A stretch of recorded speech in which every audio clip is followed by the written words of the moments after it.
Boa tarde. Então, meu nome é Sônia Schiavini, eu sou engenheira de segurança do trabalho e engenheira de telecomunicações e estou diretora da Associação de Engenheiros de Segurança do Trabalho do Rio de Janeiro, sou diretora de projetos e governança da associação. Essa nossa associação, o objetivo é a gente levar conhecimento, fortalecer a classe de engenheiros de segurança do trabalho. Ela é associada à Associação Nacional de Engenheiros de Segurança do Trabalho, a ANEST.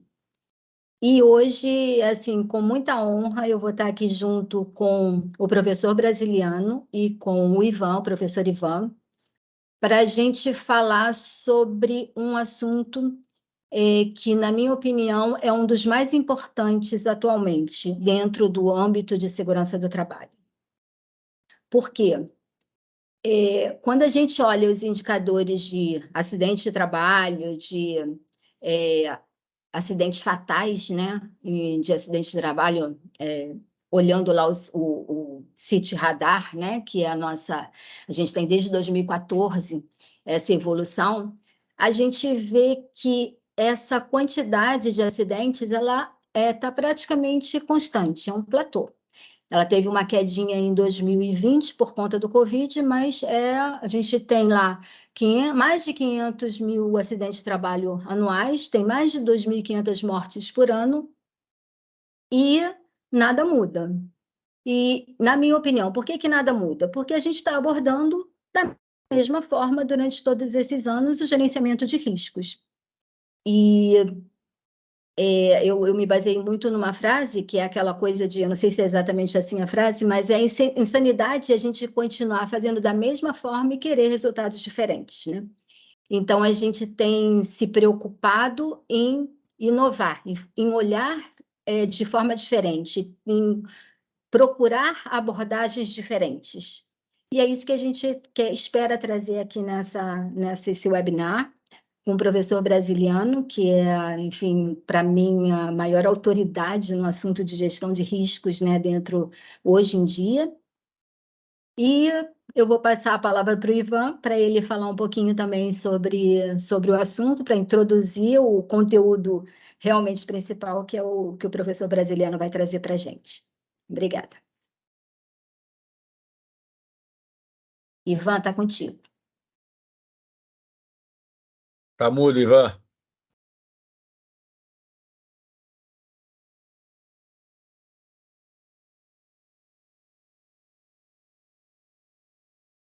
Tá mudo.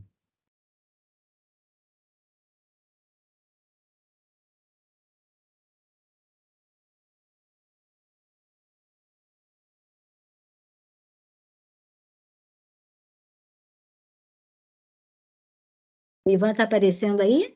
Não estou vendo também. Tá aparecendo, mas ele tá mudo, Sônia. Eu É já um... mandei aqui para ele que ele está mudo, mas Acho legal ele entrar pelo celular de novo. provavelmente ele vai ter que entrar pelo celular. Eu acho que é o mesmo problema que ele teve anteriormente, né? É. Vou esperar só Já. um minutinho, ver se ele consegue entrar.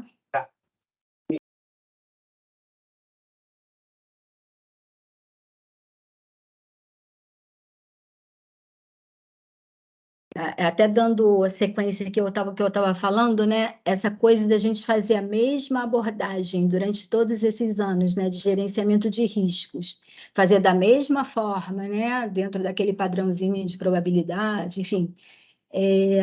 Às vezes eu fico meio, pô, realmente a gente está tendo os mesmos resultados porque a gente faz da mesma forma, né?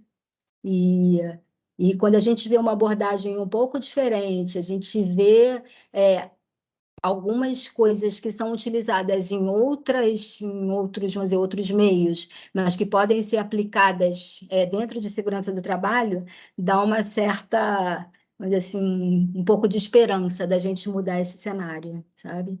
E essa abordagem do professor brasiliano, interconectividade de riscos e outras abordagens trazem para a gente um pouco de esperança da gente mudar um pouco esse cenário aí.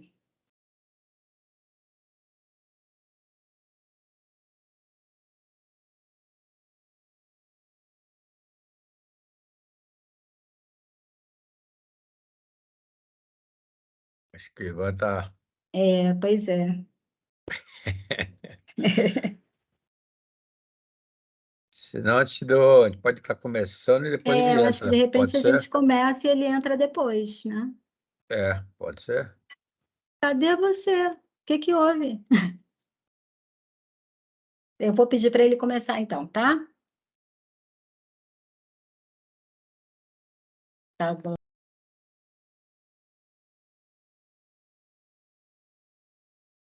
Então tá bom, Sônia. Posso começar então? Pessoal, boa tarde. Prazer em estar com vocês aqui. Obrigado, Sônia, pelas palavras iniciais. Ivan, pela tentativa aí, obrigado pelas palavras iniciais. Bom, senhores, nós vamos estar mostrando hoje aqui uma visão prospectiva do que vem a ser uma análise de risco da área de saúde e segurança do trabalho. Eu não sou especificamente da área, mas trabalho com gerenciamento de riscos, tenho uma visão e tenho uma experiência em fazer, na verdade, inspeções em campo, né, em projetos de obras grandes de infraestrutura, num contexto de gestão de riscos. Então, vou passar essa experiência para vocês e um modelo um pouco mais diferenciado do que a área costuma trabalhar. Vamos ver se isso agrega valor para vocês, espero que sim. O objetivo nosso é trocar informações, trocar ideias, tá certo? E se alguém quiser fazer depois, ao final aqui, a gente faz uma parada e um tempo aí para tirar pergunta. Esse é o currículo meu, eu não vou perder tempo em estar mostrando aqui para vocês. Depois vocês vão receber a apresentação, podem estar olhando com maior calma, né? Bom, o que eu quero dizer para vocês para a gente iniciar? O que falou a Sônia é muito importante, quer dizer, a gente não pode esperar a gente estar fazendo as mesmas coisas do mesmo modo e aguardar resultados diferentes. O mundo hoje, senhores, está na 4ª revolução industrial. Isso por si só já exige que a gente possa estar fazendo algo de inovador, algo que seja completamente diferente do que a gente vem praticando nos últimos anos, né? Por quê? Porque hoje a 4ª revolução, a Revolução 4.0, ela é interconectada em tudo. Então, estamos falando em inteligência artificial, em robótica, em computação cognitiva, internet das coisas. Um fala com o outro, tudo fala com todos. Então, um ponto fundamental: a mudança, senhores, é inevitável. Nós temos que estar preparados para mudar, preparados para inovar. E a escolha é nossa. Estamos vivendo também o mundo chamado antifrágil, onde nós lidamos o tempo inteiro com chamados, né, rinocerontes cinzas, aqueles riscos que são grandes, estão na nossa frente, só que nós negamos.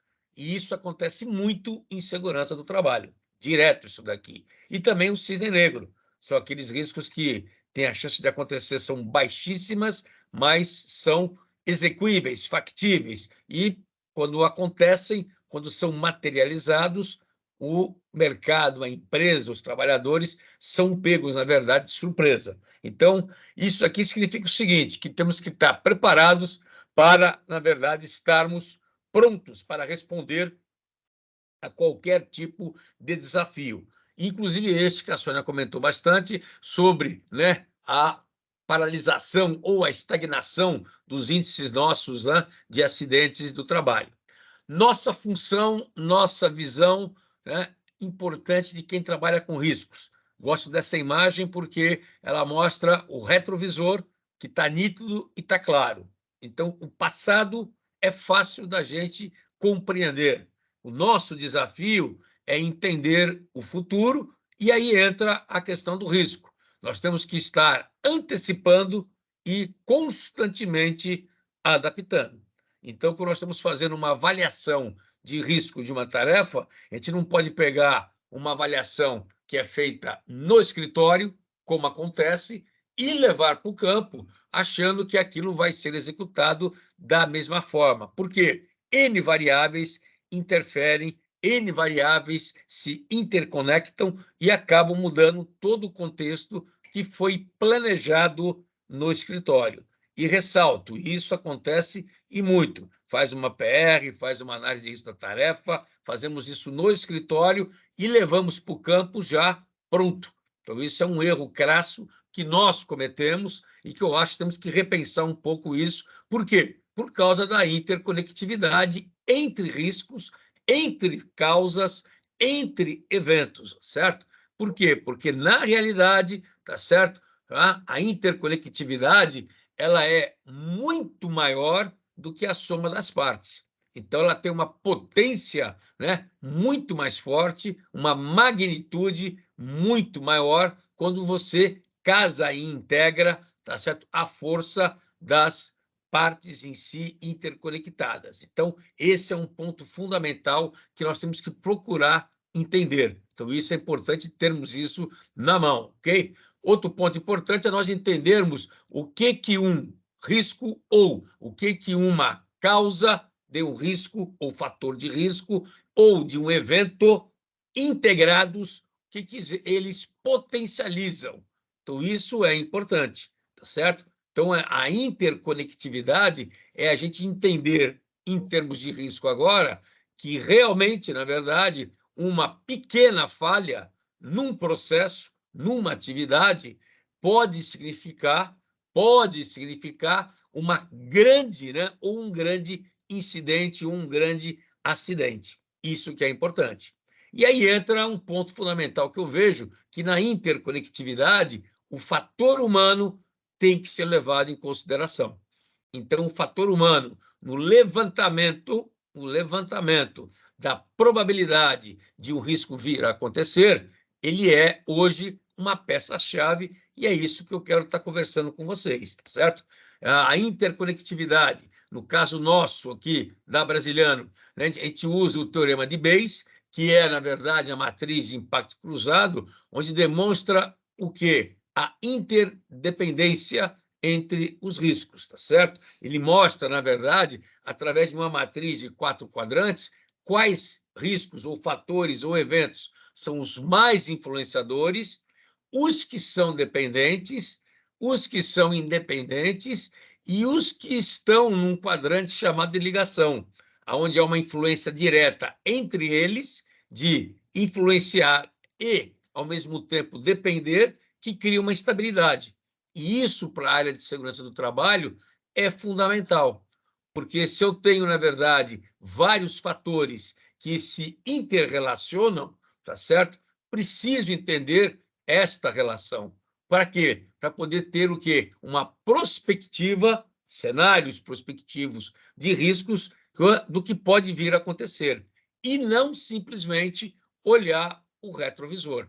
Então, a função nossa, a função de vocês, é primordial nós entendermos, né, a questão da conectividade entre os eventos, entre as causas, para saber o que poderá dar, né, de problema numa operação, numa tarefa, numa atividade ou num projeto que nós estamos aí gerenciando. Fundamental termos esta visão clara, concisa. Muito bem. O que vem a ser cenário, senhores? Então, cenários são hipóteses.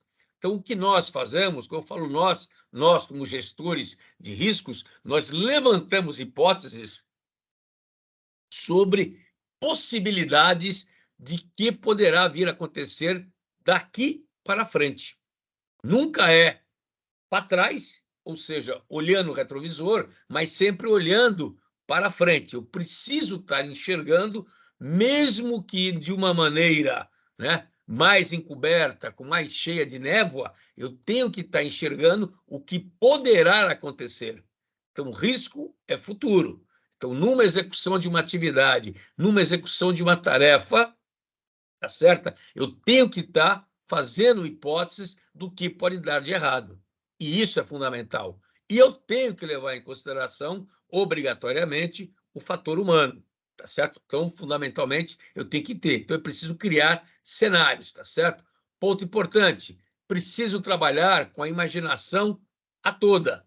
Tenho que trabalhar com a prospectiva, que é um processo continuado de pensar o futuro, tá certo? Então, um ponto fundamental que eu bato bastante na área da segurança do trabalho, e depois a gente pode discutir isso um pouco, é a gente olhar ou dar muito valor, às vezes, pela frequência. O que é a frequência? Número de vezes que o evento acontece, número de vezes que o risco foi materializado numa determinada operação. E, com isso, nós acabamos esquecendo que, se tivermos variáveis, né, interrelacionadas, e elas estiverem sendo conjugadas naquele momento, o risco pode acontecer, independentemente de termos ou não controles suficientes. Pode vir a acontecer. Depende da perspectiva que estamos vendo. Então, a área de segurança do trabalho, sim, temos que estar imaginando, temos que estar trabalhando com uma perspectiva que é diferente de eu estar só fazendo apenas análise. Aí entra, na verdade, o quê? A abordagem. Essa abordagem eu tenho que levar em consideração o quê?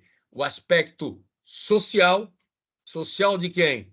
Do agente, do fator humano, do contexto que eu estou lidando, a questão cultural do ambiente que eu estou trabalhando, cultural da empresa, do ambiental, do negócio, tipo de negócio e a tecnologia que eu estou utilizando. Isso tem que ser levado em consideração. Então, eu não posso fazer uma PR, fazer uma ART mecanicamente. Não dá para trabalhar com isso. E o que eu vejo, posso estar enganado, mas o que eu enxergo e vejo nas andanças que nós fazemos aí em inúmeros projetos, eu vejo estas APRs, essas ARTs feitas em escritório. Chega ao cúmulo de eu enxergar, às vezes, eu estar no campo, fazendo uma inspeção de gestão de riscos e vejo uma APR limpa dentro de um plástico para cumprir tabela. Isso não se faz, porque naquele momento, naquele local, pode ter chovido, pode ter acontecido algum tipo de mudança ambiental e essa mudança ambiental criou uma condição insegura, prospectiva. Então, nós temos que pensar com isso, interrelacionada com uma cultura, por exemplo, do trabalhador ou uma cultura da empresa que está construindo, que é uma empreiteira, que está forçando a barra para que a tarefa seja feita rapidamente, que a tarefa tenha sido pulada o faseamento para que ele cumpra determinado cronograma. Isso acontece? Acontece. Aí nós temos duas abordagens que nós temos que estar repensando. Geralmente, a abordagem mais utilizada na área de segurança e saúde do trabalho, na minha experiência, na minha vivência, é uma abordagem projetiva. A gente olha muito a questão da frequência. E vou mostrar isso daqui para vocês, tá certo? É muita questão da frequência que nós olhamos, em vez da visão prospectiva. Qual é a diferença entre a projetiva e a prospectiva? A projetiva, eu trabalho com um único cenário. Eu traço linha de tendência. Não tem jeito, é matemática. Então, se eu estou trabalhando com matemática pura, eu puxo linha de tendência. Posso fazer evoluções, posso trabalhar com cenários matemáticos, mas são linhas de tendência, senhores. A prospectiva, não. Eu lido com variados cenários que podem estar o quê? Interconectados. Eles podem se interrelacionar. E daí eu posso lidar não mais com um, eu posso lidar com 5, 6, 7, 8, 4, 3, não interessa. Vou lidar com mais de um cenário, com mais de uma visão, com mais de uma abordagem. E por que isso é muito importante? Para que a gente tenha uma visão holística do processo, tenhamos uma visão holística do risco que poderá vir a acontecer. Então, a abordagem em cenários prospectivos de riscos, ele é muito importante, porque, como diz, na verdade, Michel Godet, nós podemos ter 4 tipos de atitude. Primeira atitude é eu ser um avestruz. Eu tenho, na verdade, uma atitude passiva, tá certo? Eu vou sofrer com as mudanças. Ou seja, eu não quero enxergar aquilo que está na minha frente. Então, eu coloco a cabeça dentro da terra e fico com o bumbum para fora. Essa é a imagem do avestruz. Sou bombeiro, trabalho reativamente. Então, eu aguardo, na verdade, que o fogo se declare para eu poder combater. Eu espero ocorrer ou quase ocorrer o acidente para eu poder atuar, tá certo? Não levei em consideração que o fator humano, o profissional, está com um problema, por exemplo, né, familiar, está com o filho doente e ele está executando uma tarefa considerada crítica. Trabalho em altura, mexendo numa eletricidade, por aí afora. Eu não levo isso muito em consideração, tá certo? Tem que ser levado, mas tem que ser avaliado, tá certo? Tenho também uma visão de segurador. Aí eu tenho já um plano de contingência montado, tá certo? Agora, a melhor visão que nós temos que ter é uma atitude ativa. Eu preciso ser conspirador, ou seja, tentar evitar de todas as maneiras que o acidente venha a acontecer. E, para isso, eu tenho que ter uma visão holística e prospectiva, essa que está mostrando aqui agora. Eu tenho que ter uma visão, claro, que a projetiva vale, não é desconsiderar a projetiva, mas não pode ser a única. Não pode ser a única. E, geralmente, nós trabalhamos com essa única visão. Geralmente, trabalhamos com isso, tá certo? A gente pegar as metodologias aí colocadas aí no mercado, né? A metodologia de fazer a probabilidade, olhamos sempre a questão da frequência que o evento poderá vir a acontecer. Podemos ter variadas técnicas de análise de riscos, técnicas qualitativas, semi-qualitativas, quantitativas, está aqui, ó, o RT, o APR, variadas técnicas, está certo? Agora, ponto fundamental, eu não posso ter, não devo ter, tá certo? De forma clara e direta, no critério da probabilidade, o retrovisor, tá certo? Que é o que está escrito aqui, né? Ocorrência não esperada ao longo da vida da instalação, uma em 100 anos, uma em 10 anos, uma por ano, tá certo? Uma ocorrência ao longo do ano, tá certo? Mais de uma ocorrência ao longo do ano. Quer dizer, isso daqui é puramente o quê? Puramente em termos de frequência. Isso é puramente projetivo. Eu estou olhando o que ocorreu e estou levando em consideração, pela ocorrência, a chance do evento voltar a acontecer. Completamente errado. Fosse pensar assim, não teria acontecido o World Trade Center, tá certo? Nunca teria acontecido o World Trade Center. Chance de ter um ataque terrorista em solo americano naquele ano, 2000, nunca teria acontecido. E aconteceu por quê? Porque houve variados eventos ou variáveis que acabaram se interrelacionando e deram a oportunidade, né, do planejamento ter sido eficaz. Isso é importante. Então, eu quero alertá-los sobre esse quesito que nós continuamos, quando eu falo nós, gestores, continuamos a praticar de forma clara. Outro exemplo que a gente pode mostrar para vocês aqui, ó, matriz, onde nós temos aqui, na verdade, tá certo? A severidade colocada aqui, e se vocês forem olhar também de novo a probabilidade, tá certo? É a questão da frequência. Então, sempre batemos, a área de segurança, né, do trabalho bate muito na questão da frequência. E aí eu me perguntei muito isso daqui, porque ao longo do tempo eu fui, né, quando iniciei na minha área, mais de 35 anos atrás, eu iniciei em termos matemáticos, eu adorava matemática, só que a matemática ela é projetiva, senhores. Matemática é gelada. 1 mais 1 é 2. Em risco, senhores, 1 mais 1 nunca é 2. Nunca vai ser 2.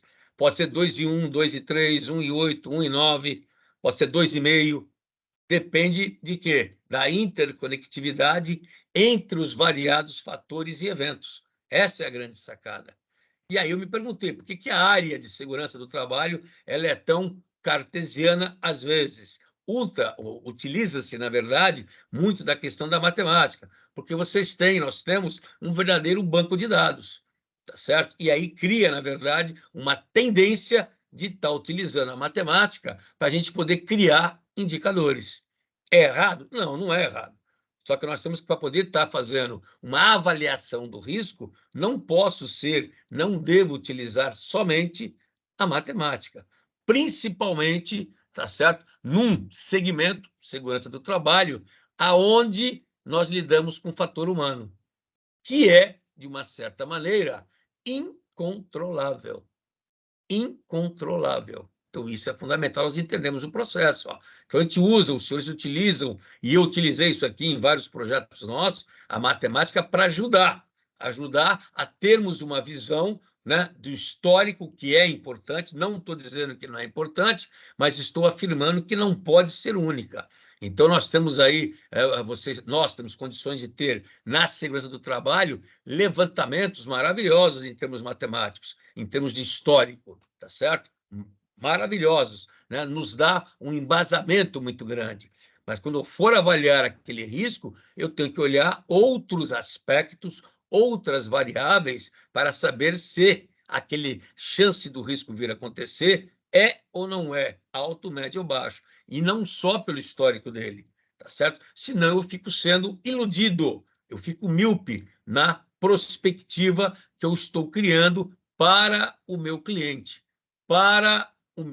interno, que é o trabalhador, tá certo? Fundamental isso daqui. Posso dar para ele, inclusive, como acontece às vezes, uma falsa sensação de segurança, ou, ao contrário, uma falsa sensação de insegurança. Depende da forma como estamos lidando. Mas a questão de utilizarmos matematicamente, e estou mostrando para vocês que nós utilizamos isso, os senhores utilizam muito isso, tá certo? É importante sob o aspecto de vocês terem um entendimento, mas não de vocês poder avaliar. Está aqui, ó, um exemplo claro. Chance de termos, na verdade, 3 acidentes por mês continua alta, 50%.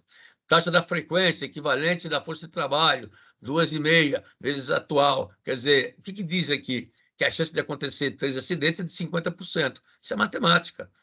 É crível? Depende das circunstâncias. Aqui embaixo tem uma mudança clara. Se não houver mudanças de comportamento e atitude, tá certo? De quem? Encarregado, supervisor, vai continuar, poderá acontecer. Então, a matemática vale se as circunstâncias, se o ambiente, se as variáveis tiverem o mesmo comportamento. E aí eu faço uma pergunta para a gente poder estar refletindo. As variáveis que nós lidamos hoje, incluindo o fator humano, ela se mantém igual?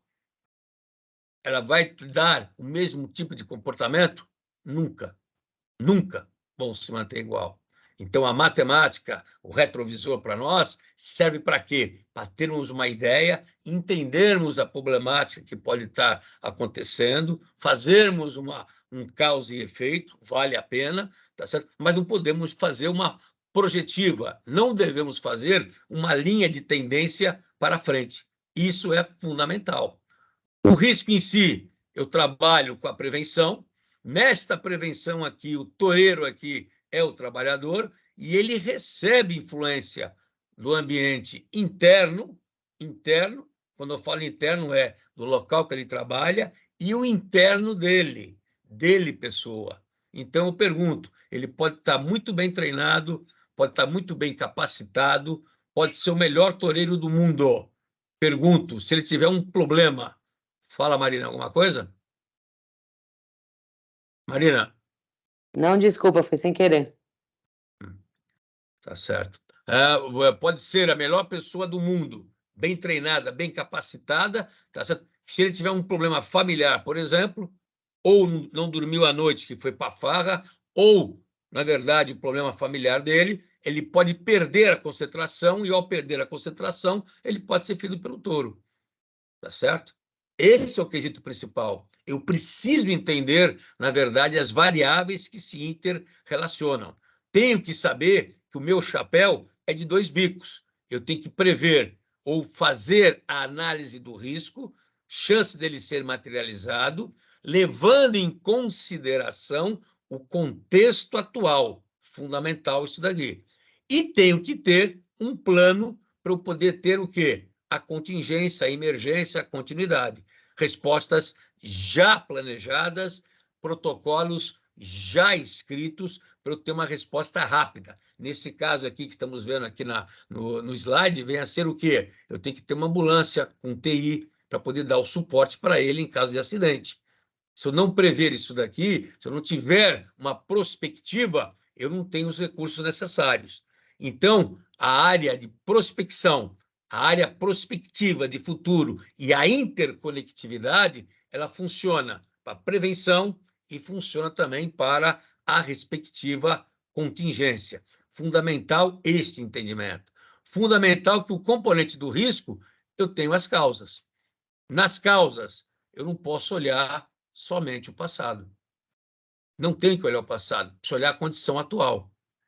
Fundamental isso daqui. A condição atual, junto com o passado, com a frequência, pode impulsionar, na verdade, o risco para levar a ter a consequência. A severidade dela é em função de quê?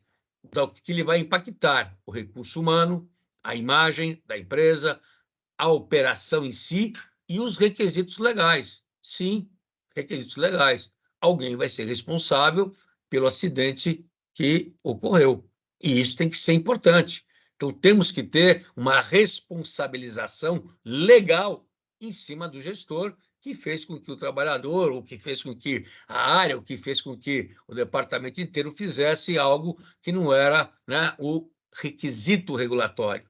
Então, o risco vai acontecer com base desses dois componentes, que devemos ter critério para estabelecer a criticidade. Ponto fundamental que eu bato aqui com vocês, então, em termos de segurança do trabalho, que eu acho que é importante. A condição atual. O que vem a ser a condição atual? São só os controles? Então, a condição atual que eu estou olhando, então, eu estou olhando a frequência e eu olho só os controles, eu verifico que ele está cumprindo, né, o processo que foi estabelecido, eu vou olhar se ele está levando todos os EPIs necessários, é isso? Eu olho justamente isso. Isso é o suficiente? São só os controles que eu tenho que levar? Na minha experiência e na minha ótica, não, porque nós não estamos levando em consideração uma parte importante, que é, na verdade, essa daqui. Ou seja, a disciplina endógena do trabalhador, por N motivos, disciplina endógena. Ou seja, quando os trabalhadores agem em desacordo com o esperado, ou seja, em desconformidade com os requisitos legais, as prescrições legais, o ambiente é favorável para isso. Então, esse é um ponto que tem que ser avaliado. Eu tenho que olhar, por exemplo, a maturidade da empresa, a maturidade do processo que eu estou trabalhando. Quem gerencia isso daqui?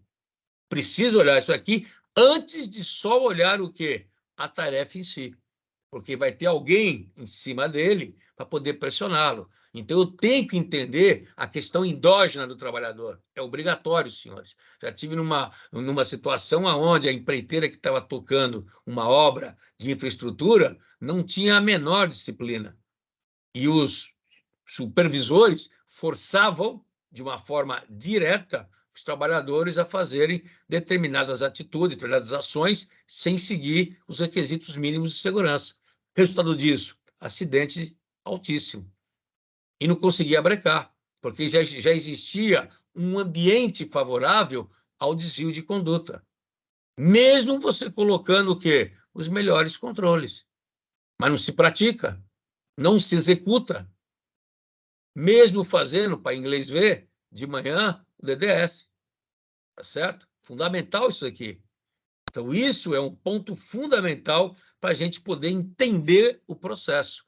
Eu, né, gestor de riscos de segurança do trabalho, preciso, obrigatoriamente, entender estes quesitos e ver aonde que esses quesitos fazem o interrelacionamento. Senão, não consigo ter uma ideia clara do processo. Tenho que entender o comprometimento dos valores que eu possuo, a empresa possui, importantíssimo, o planejamento que ela possui e a aplicação da conscientização. Isso é maturidade. Então, isso é maturidade, tá certo? É fundamental eu entender isso daqui. Agora, pergunto, nós fazemos isso? Nós praticamos isso aqui?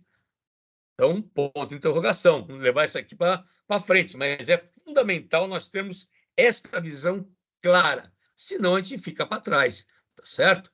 Um ponto fundamental, né? A área de segurança do trabalho tem um trabalho feito lá atrás, para o Bradley, que é a curva do Dupont. Fundamental isso daqui. Vocês já conhecem isso. Agora, nós usamos isso a nosso favor, a poder utilizar e verificar e colocar esta maturidade, se você é reativo, dependente, independente ou interdependente, tá certo? Numa avaliação de risco.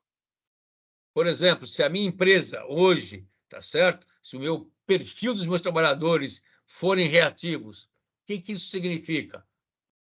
Eles vão cumprir as regras? Eles vão fazer isso de bom grado? Mesmo tendo os melhores controles, né, técnicos à disposição deles? Não, não vão. Não tem maturidade, não é incentivado a praticar, tá certo? Esse é um ponto fundamental para isso. Então, isso é que eu tenho que estar entendendo, na verdade, o processo como um todo. Tenho que entender, na verdade, qual é o nível que eu tenho de maturidade que a empresa possui, que o projeto possui. Para que isso daqui? Porque hoje, senhores, em outras disciplinas de riscos, vou aqui mostrar para vocês, tá certo? Já há a necessidade de inserir o critério, né, na probabilidade do fator humano, para poder dizer o seguinte: qual é o grau que eu tenho do evento vir a acontecer diante do perfil que eu tenho, né, do meu agente.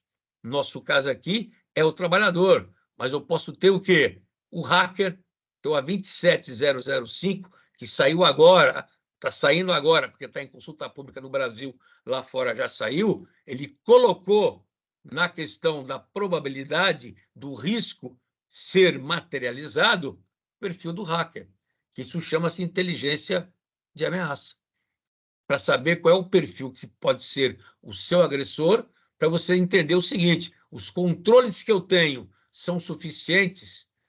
Pode ser suficiente uma pessoa que seja chamada kid, que é a mais nova, uma pessoa que é madura e técnica, aquele controle não serve, ele passa batido. Outra, serve para um fraudador, por exemplo, que mexe, que é o recurso humano, que pratica o delito. Se eu tiver um fraudador que é tido como um oportunista, pode ser. Se ele for um predador, um profissional, passa batido. E mesmo a questão de security, segurança empresarial, patrimonial, corporativa, que é o criminoso, é o que comete o delito. Vai roubar, vai fraudar, vai fazer uma sabotagem. Então, isso eu tenho que entender. Nós, da segurança do trabalho, nós colocamos isso em jogo, ou seja, nós podemos colocar e devemos colocar no quesito da probabilidade o contexto humano, do fator humano. Aqui você está vendo a frequência, aqui você está vendo as condições de controle, e aqui você está vendo o quê? A questão do fator humano, obrigatoriamente.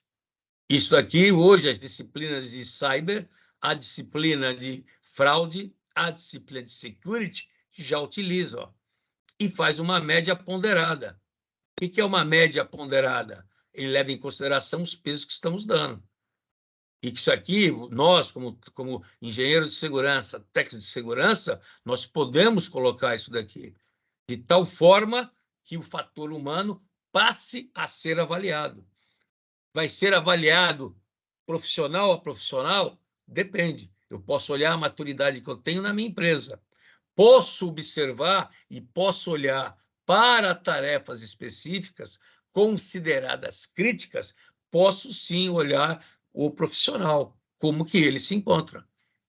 Tá certo? Isso é importante. Tem que fazer? Dá para fazer? Dá para fazer. Porque aí sim nós teremos um peso considerado para verificar o quê? O que o perfil do trabalhador, ou o perfil que vai executar a tarefa, interfere, junto com o perfil da empresa, interfere na condição dos controles que eu coloquei e também pode interferir na frequência que eu tenho. Ele pode ter a quebra da frequência ou pode continuar a manter a frequência como ela se encontra. Então, a interconectividade entre os fatores ou entre os critérios da probabilidade, no nosso caso aqui, ela é importantíssima, tá certo? Eu considero, nesse caso aqui, o fator humano, um ponto fundamental, onde eu estou descrevendo aqui, ó, a condição de cada um. Então, ele tem um peso 5 e a nota pode variar de 1 a 5, tá certo? Tendo em vista as condições ou o critério que eu vou estar colocando. O que eu quero falar com isso com vocês de maneira clara? Eu levo em consideração a descrição do perfil humano. E isso dá para fazer. É uma forma diferente, é uma forma prospectiva, a gente está olhando o lado da segurança do trabalho. Porque o acidente acontece em função do agente. Deixou de fazer um requisito do processo, deixou de usar um EPI, não verificou direito o meio ambiente onde está inserido. Então, tem N causas, N razões. Isso é fundamental a gente entender esse processo. Pode ser também uma conjunção de N fatores de riscos, certo? Pode ser, não tem problema nenhum, mas nós temos que estar olhando o fator humano, é primordial, tá certo? Então, isso é importante, a gente entender o processo. Fala, Sônia. Quer falar? Então, o que eu estou entendendo é que, além da gente fazer aquela análise de probabilidade que a gente vem fazendo, a gente deveria também conhecer a maturidade da empresa, provavelmente assim, empresas que incentivam mais a inovação, vamos dizer, transgredir determinados padrões, elas têm funcionários que têm também esse perfil. Então, vamos dizer, a gente teria que fazer, além da probabilidade normal, também uma leitura da empresa e dos funcionários dessa empresa. Seria isso, mais ou Isso, menos? exatamente. Então, se É você essa a tem, por ideia, né? exemplo, é exatamente isso, é isso que eu estou falando. Se a cultura da empresa é uma cultura mais agressiva, preciso fazer o processo rápido, posso fazer, exatamente, Wellington, a observação comportamental, tenho que fazer o processo mais rápido, vou ganhar mais tempo, posso ser beneficiado em fazer o processo mais rápido, isso estou incentivando ele a pular etapas, talvez, de um processo que está previsto fazer em 10. Vou fazer menos, tá certo? Então, eu tenho que colocar isso daqui. Por que eu tenho que colocar isso daqui? Porque isso muda todo o contexto da minha avaliação. Então, exemplo, eu vou levar em consideração que eu tenho os melhores controles, meu controle está positivo, meu processo está bem descrito, tá certo? Só que eu tenho que levar em consideração que, pelo perfil dele, a cultura organizacional, comportamental dele, vai fazer com que ele pule tarefas. Ao pular tarefas, o risco aumenta. A probabilidade aumenta. Eu sempre faço um paralelo de gestão de riscos em SST com a gestão de projetos, né? A gestão de risco dentro de um projeto. Eu trabalhei muito tempo em telecomunicações, então eu faço muito esse paralelo. E quando a gente fala em gestão lá em telecomunicações, a gente não está... assumir um determinado risco não implica numa vida, né? Assim, não botar um site, uma antena no ar naquele momento, não vai fazer grandes diferenças. Quando a gente fala em gestão de riscos de segurança do trabalho, a gente está lidando com vida, né? Então, vamos dizer, esse controle, a gente tem que ter muito mais cuidado. Muito mais cuidado, exatamente. E essa parte assim, você está trazendo para a gente é muito importante, porque até o perfil do gestor, e aí eu não estou falando do gestor de riscos, não, o gestor de um projeto vai influenciar muito no risco, né? Se o gestor é aquele gestor, vamos fazer, de qualquer maneira, sem se preocupar muito com a consequência, realmente a gente tem que fazer uma outra análise, né? Se for Com aquele certeza. mais consciente, o cara mais pé no chão, que obedece às normas, até essa leitura do gestor é preciso ser feita. Realmente faz bastante sentido o que você está falando. Pois é, e esse é um ponto fundamental que, na minha experiência, posso estar, na verdade, equivocado, mas na minha experiência que eu tenho, fazendo inspeções, né, de risco, gestão de riscos, e olhando também a área de segurança do trabalho, a área de segurança do trabalho usa muito pouco este tipo de quesito da interconectividade nos critérios, ele usa muito mais a questão da frequência. E isso cria, no meu ponto de vista, uma miopia, porque ele olha, na verdade, a questão da frequência, verifica que tem bons controles, ou que as normas que ele tem internamente são boas, tá certo? E parte da premissa que os trabalhadores vão fazer aquilo que tá lá escrito, que está previsto. Só que esquece que, às vezes, a maturidade da empresa, ou a maturidade, que você falou bem, do gestor do projeto, ou do gestor da operação, né, pode estar dando, na verdade, um incentivo maior, ok? Acho que tem um convidado que quer falar aí, por favor. Pode falar, pode comentar. Será que é a minha mão, professor? Está me ouvindo? Opa, agora sim. Positivo, doutora. Seja Eu acho que bem-vinda, então. eu acabei entrando aqui como convidado, né? Então tá bom. Mas é importante agora que eu estou sendo ouvido, seja bem-vindo. É uma motivação muito grande para nós, né, tê-lo aqui no nosso segmento de segurança do trabalho. Mas eu não vou me alongar, não, tá, Sônia? Eu vou direto para os questionamentos. Olha só, nós estamos falando da questão comportamental e ela, sem dúvida, né, pelos nossos apontamentos, é uma das causas que mais afasta o trabalhador das posições de serviço, dentre outras.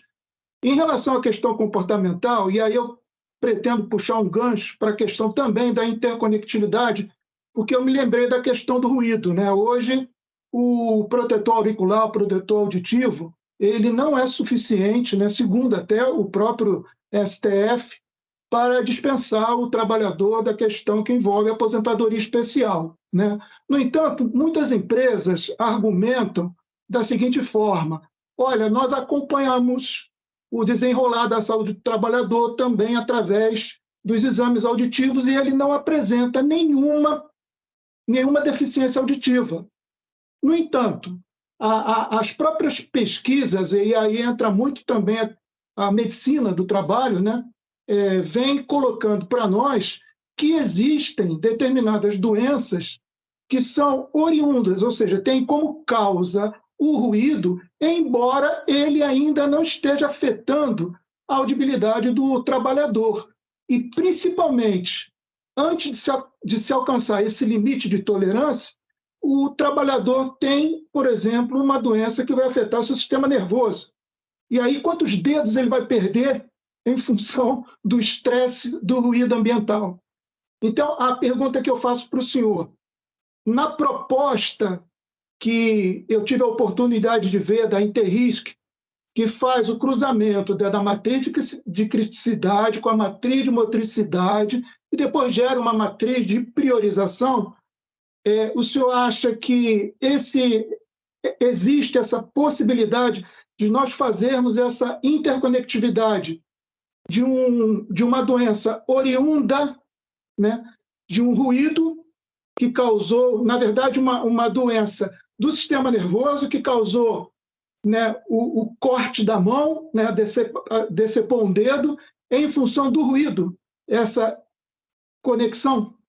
É isso mesmo, é isso mesmo. Se fizer essa interconectividade, você vai ver o seguinte, que às vezes, teoricamente falando, uma doença que não tem nada a ver com o ruído em si, diretamente, mas tem indiretamente, ela é a causadora, ela é a causa motriz, como vocês gostam de chamar, a causa motriz, como vocês gostam de chamar, do quê? Do acidente que ele perdeu os dedos, que ele perdeu a vida e por aí afora. Então, na verdade, a interconectividade mostra para você o quê? Ela pode mostrar para você qual é o fator sistêmico, o fator de risco sistêmico ou o risco sistêmico, tá certo? Se a gente colocar, por exemplo, o risco de segurança do trabalho, que é um risco essencial, primordial e estratégico, tá certo? Num projeto de construção de infraestruturas críticas, por exemplo, colocando ele e fazendo a interconectividade, você vai ver que ele é, na verdade, um risco, né, sistêmico para atraso de cronograma, para a perda de licença, tá certo? Isso já aconteceu várias vezes. Então, nós temos que fazer isso daí e mostrar esse tipo de problema para quem? Para os gestores e falar, ó, se você não cuidar da questão da segurança do trabalhador, do bem-estar do trabalhador, nós teremos problemas sérios. Poderemos ter problemas muito sérios, tá certo? E eu já vivenciei isso daí, tá certo? Vivenciei com o pessoal colocando fogo, na verdade, em alojamento, em refeitório, paralisando a obra por 62 dias, onde a empresa perdeu milhões de reais, 62 dias com 12 mil trabalhadores parados. Imagina o custo que teve a obra nesse sentido. Já vivenciei isso daqui, por causa da péssima qualidade da comida, num canteiro de obra. Por causa de uma péssima condição de dormitório, já teve também greve, já teve a colocação de fogo e etc. Quer dizer, tudo isso daqui tem que ser revisto, mas entra a interconectividade dos fatores que estamos conversando aqui. Então, na minha opinião, que você falou, Ivan, é importantíssimo a interconectividade, usando as duas matrizes, uma matriz de cruzamento, né, de interrelacionamento com a questão da criticidade do risco, te dá uma priorização daqueles riscos que podem ser os grandes causadores de grandes problemas. Então, a grande sacada é essa, tá certo? Ou seja, seria uma conclusão muito bem-vinda, né?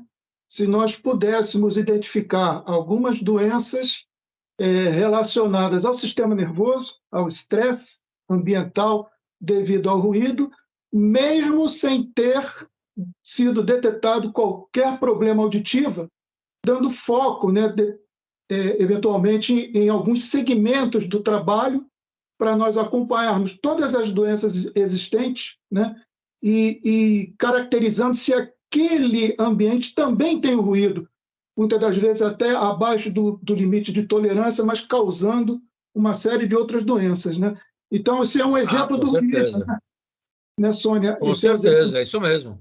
É o exemplo do ruído. A gente pode agora ampliar o leque aqui, desculpe, Ivan, pode ampliar o leque aqui pelos seguintes motivos. Por exemplo, vamos construir obras de infraestruturas. Geralmente nós vamos para áreas mais isoladas, em comunidades pequenas, etc. Às vezes o pessoal acha, e vou falar o linguajar que o pessoal considera, acha frescura. O pessoal fica reclamando do barulho, ou o trânsito das carretas que causam, na verdade, poeira, fazem barulho na rua, na viela. Acho isso aí frescura, e não é, porque isso depende de quê? Cada pessoa tem um limite. Tem o limite do requisito regulatório, mas esse limite tem que ser avaliado, tem que ser pensado. O pessoal está lá há 40 anos, 50 anos, numa paz de espírito grande, né? No meio do nada. De repente vem obra, vem pessoas, maquinário pesado, etc., que lá muda a vida deles todas. A saída, às vezes, eu já vivenciei também, a retirada de pessoas do local onde elas moravam para ir para outro local, porque ia ser inundado em função de reservatórios aí, de hidrelétricas, impacta terrivelmente as pessoas. Perde a referência. Tem que ser levado em consideração, tá certo? Por isso que eu falo que a interconectividade ela é importante nesse sentido. Vamos deixar o professor brasileiro seguir aí, que senão a gente não vai ter tempo. Vamos lá. Tá bom, então, mas tudo bem. Já estamos acabando aqui. Então, a grande sacada que eu vejo é essa, senhores. Eu acho que isso aqui, para a gente fazer no nosso dia a dia da segurança do trabalho, é importante. Porque cada perfil que eu tenho de pessoas, nesse caso aqui, estou colocando para vocês, né, os perfis de quem são agressores, nós temos que ter levantado, em nível comportamental, os perfis dos nossos trabalhadores. Nós temos que ter isso daqui. E as influências que esse pessoal pode levar. Se eu tenho um problema na minha casa, na minha residência, tenho que ser incentivado em falar. Tenho que ser incentivado em não realizar aquela tarefa. Isso, teoricamente, você fala, mas isso é falado, não é incentivado. E não é matriciado. É isso que eu estou batendo com vocês aqui. Isso não é matriciado. E eu falo, senhores, desculpe, de cadeira, de vivência. Não é matriciado, tá certo? Por isso que a gente tem aí alguns acidentes considerados, né, graves. Então, a questão do toureiro aqui, vamos gravar essa imagem que eu acho que é perfeita para nós, pode estar bem treinado, pode ter os controles que tem, na verdade, né, num estádio de toureiro, por exemplo, aqueles palhaços para chamar a atenção, o gradil de segurança. Se ele não estiver concentrado por N motivos pessoais, pode fazer uma matorada e pode se machucar. Esse é um ponto fundamental que nós temos que entender esse processo. Então, a figura simboliza claramente a grande questão do fator humano, tá certo? No risco de segurança do trabalho. E é interessante que o risco de segurança do trabalho, o foco é a vida. E nós, nos critérios da probabilidade, chance de vir a acontecer, tem no impacto, isso tem. Mas na chance de vir a acontecer, nós não levamos em consideração. Interessante, porque isso é um requisito nosso que deveria estar, né, com um farol aceso. Então, ele tem que estar integrado com a frequência e com as condições de controle. Isso tem que estar integrado. É fundamental nós enxergarmos isso dessa maneira, para que a gente possa, de uma maneira muito clara, ter o quê? Ter em vista uma mudança de visão, como falou bem a senhora no início, pensar um pouco fora da caixa, para nós testarmos na prática. Eu já testei no cliente nosso recentemente e deu resultado, porque o nível de criticidade aumentou. aumentou. E aí a empresa tem os seus apetites, obviamente ficou fora do apetite, teve que ter ações. Então, eu levo em consideração a frequência, ok, peso 3. Levo em consideração as condições de controle, peso 4. Levo em consideração o perfil e as condições do recurso humano, peso 5. Então, na minha opinião, é o que tem maior peso, porque tem maior potência, tem a maior motricidade, tá certo? Então, fazemos uma média ponderada. Com essa média ponderada, a gente tem condições de ter uma equivalência, tá certo? Natural, tá certo? E com isso, a gente não vai nem para a pior nota, nem para a melhor nota, e nem numa média aritmética, porque a média aritmética, desculpem, é burra. Eu posso estar com 40, posso estar com 50 graus, tá certo? E posso estar com o meu pé no congelador e a minha cabeça pode estar no forno, tá certo? Morri, estou morto. Ou posso estar com 37, meu pé no congelador e minha cabeça no forno, morri do mesmo jeito. Então não adianta. Então a média aritmética, senhores, é burra, é uma média. Então a média, temos que ter uma média ponderada para dar um pouco mais de realidade nas nossas avaliações. Isso reflete, né, o conceito que eu quero dar para vocês aqui da interconectividade nesses critérios aqui, para nós sermos importantes. E outro ponto que eu acho fundamental é a questão da responsabilidade civil e criminal, o dolo eventual, que hoje, senhores, na minha experiência também, isso está direto. Tem um dolo direto. Eu sei o que vai acontecer, eu quero que isso aconteça. E tem o dolo, na verdade, eventual, que é onde os gestores falam para fazer determinadas, né, puladas de fase dos requisitos legais, do processo, etc., com pressa, né, cumprir cronograma e etc., só que ele não quer que aconteça o risco, só que ele está assumindo o risco. É risco assumido.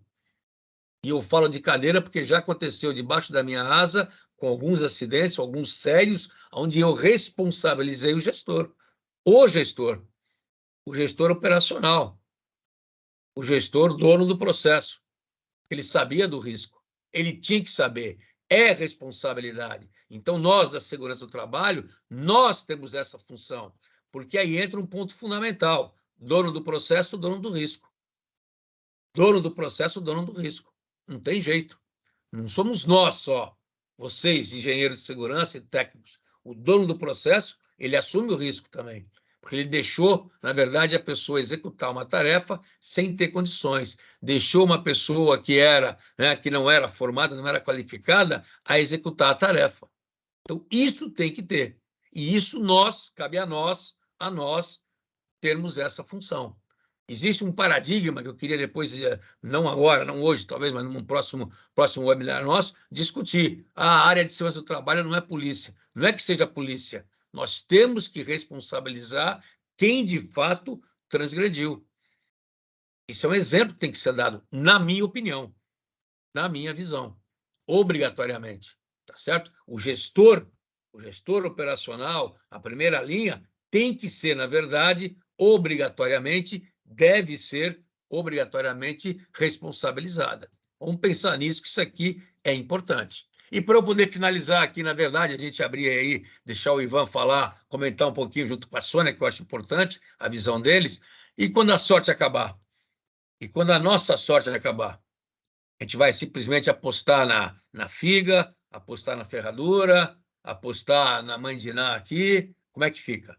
Então, senhores, o que eu quero falar com vocês com esse último slide é: temos que pensar de maneira, né, aventurada, importante isso daqui, temos que pensar fora da caixa, temos que pensar no futuro, daqui para frente. Quando eu falo futuro, futuro da realização das atividades. Olhando o quê? A tríade. Vou olhar a frequência, vou olhar a condição dos meus controles e vou olhar a condição do meu agente, que vai executar aquela função, aquela tarefa, aquela atividade, para poder dar uma nota de chance do risco ser ou não materializado. Ok, senhores? O que eu queria falar com vocês, basicamente, era isso, tá certo?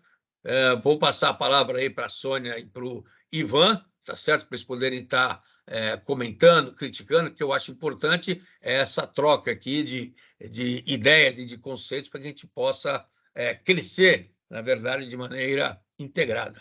Então, Sônia e Ivan, por favor, Vou palavra falar de primeiro, vocês. você sabe como é que é, né? Então, eu acho que a grande lição aqui para mim é uma coisa que eu não tinha visão, assim, de considerar maturidade da empresa, olhar para os profissionais. Quando a gente faz qualquer levantamento de risco, às vezes a gente nem conhece a cultura da empresa. A gente, às vezes, a maioria das vezes, a gente nem conhece os profissionais que estão lá. Qual o nível de pressão que eles sofrem? Como é que é essa gestão, a governança dessa empresa? Né? Então, a gente acho que trabalha um pouco no escuro. A gente não está sabendo quem a gente está lidando. E quando a gente fala de ruído, que o Ivan levantou, esse fator humano Antes estava dando um exemplo, que eu moro num lugar aqui que tem muito barulho de bar do lado, e que para mim virou ruído de fundo, não me incomoda. Mas a minha vizinha aqui precisou botar anti-ruído na casa dela toda, porque incomoda pra caramba para ela. Então, cada um tem um nível de pressão diferente, cada um tem sensibilidades diferentes, e a gente conhecer a empresa, conhecer a cultura da empresa, ator humanos, para a gente aferir, dizer lá qual é a probabilidade de um risco acontecer, é muito importante. Então, eu acho que hoje, a minha lição hoje foi essa, que foi uma abordagem, uma coisa que eu não usei, nunca usei, né? Assim, nas minhas reflexões aqui. Então, realmente é muito importante essa coisa de entender a cultura, entender a maturidade, entender os profissionais, e aí sim a gente passa a fazer uma análise de risco mais apurada.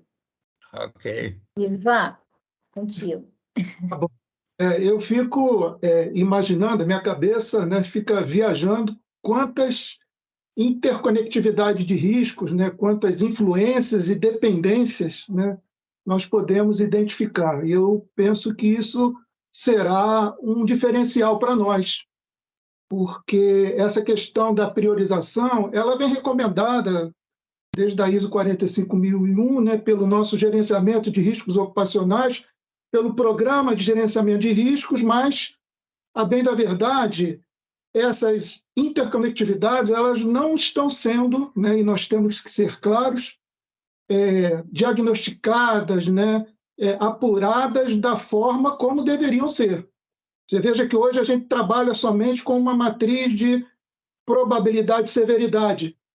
Quando nós chegamos na matriz de influência versus dependência, né, quando a gente faz essa comparação, a gente vai ver que a matriz, né, cruzada de riscos, ela pode ter um risco moderado na criticidade, que normalmente nós trabalhamos no nosso PGR.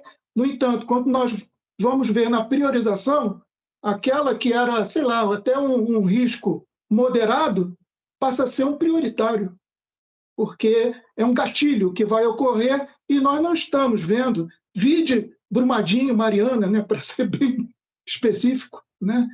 É isso mesmo. Né, em termos de documentação, eu também fico percebendo o quanto um PGR, né, bem elaborado vai ter como consequência um PCMSO também bem elaborado, e a partir daí um atestado de saúde ocupacional bem elaborado, e a partir daí a medicina do trabalho, junto com a engenharia, poder acompanhar as estatísticas das doenças e dos acidentes realmente como devem ser feitos, né? E, por outro lado, para não me alongar muito, todas essas informações, elas hoje caminham para dentro do E-Social, né? E ali dentro do E-Social, né, a Receita Federal está de olho, o Ministério do Trabalho está de olho, a Previdência está de olho, e vão cruzar informações. Então, aquele que prestar uma informação, né, um dado, sem qualidade, é claro, né, que a informação dele vai ser comparada com outro, desde que os segmentos sejam semelhantes. E aí entra a questão, né, da gravidade legal do profissional, né, enquanto responsável, né, a responsabilidade civil e criminal dele. Então, nós temos que estar muito atentos em relação a isso. né? O E-Social também é uma virada de página que nós temos que ter consciência, né? Além do gerenciamento de risco, né? A qualidade do nosso serviço, né? O próprio risco profissional, né? Enquanto engenheiros responsáveis e técnicos também, né? Por essas informações.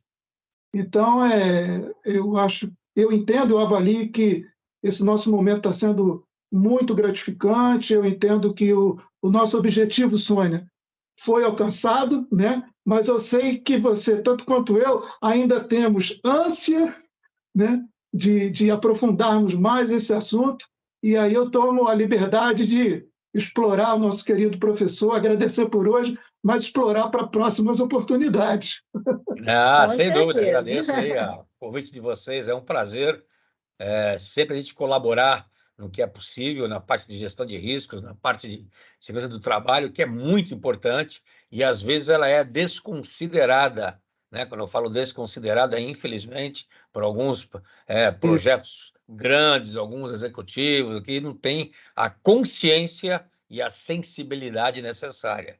E aí cabe a nós, né, lutarmos para que isso seja reconhecido e elevá-la, né, a um nível estratégico da empresa, porque é estratégico, né? Você está cuidando do maior ativo que a empresa possui, que são as pessoas. Não tenha dúvida disso. Isso eu acredito, né, é o meu direcionamento, tá certo? Por isso que a gente, quando vai e pega um projeto amplo, onde nós somos gestores de risco, e a área de SO está dentro da gente, a área de segurança do trabalho está dentro, a gente faz questão de dar a força necessária, de brigar, e brigar feio, que eu já briguei bastante, viu? Briguei bastante com diretores de obra, empreiteiros e etc. Bati bastante. E tem que entrar na briga, não tem jeito, senão a gente não consegue mostrar, na verdade, né, a tecnicidade necessária. Importante isso daí. Obrigado a vocês aí pelo carinho, pelo prestígio, e estou à disposição depois para a gente poder conversar mais e participarmos de outros webinars. Com certeza. Obrigada. A honra de estar aqui junto de vocês. Imagina. Ok. Obrigado, então, senhores. Tchau, obrigada. Obrigado. Tchau. Até a próxima, Até a então. próxima oportunidade. Muito obrigado. Tchau.